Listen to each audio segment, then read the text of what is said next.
This is the audience.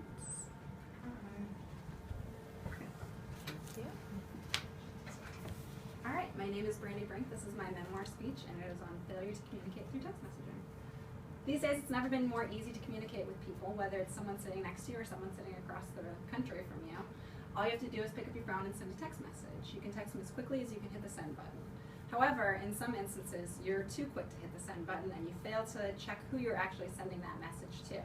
It can be funny or it can be completely humiliating, but we've all been there before, either receiving or in sending that text message. There are two outcomes from this. Like I said, one's humorous and one's not so humorous. We'll cover both of those today in this little presentation of mine. The first of the outcomes is the funny one, which often comes from strangers if you text them or if you get a message from a complete stranger.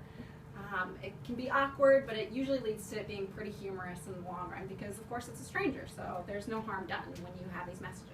This is one example of that, where this guy was just looking to get a car. However, he ended up getting a little bit more than he bargained for with all the X's and O's from the recipient of this text message.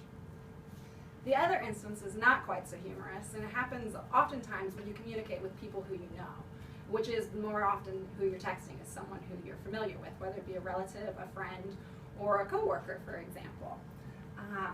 It's a little hard to be in these situations because they can be over text messages that tend to have more prickly substance. And it can be similar to if you walk into a room and overhear someone talking about you behind your back. And it's similar in a text message where you were sent the wrong message from someone else.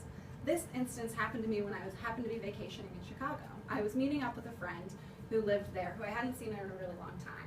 We were going to go out to eat together, and I thought that it was going to be really exciting and fun. I was really looking forward to this lunch. However, when I left, I received a message from her that was clearly meant for somebody else. And the message stated something along the lines of, "Just ate lunch with Brandy. She's even more annoying than I remember her from high school." It was pretty offensive to me. I was very humiliated. I had no idea she thought that way about me, and if she did, I wish she would have told me to my face rather than texting some anonymous person behind my back. But it was one of those examples where our friendship has never really been the same since, and so it was mostly because of this text message, obviously. So if she'd have just texted me to begin with, my feelings probably wouldn't have been as hurt as if they were finding them out from someone else's text message.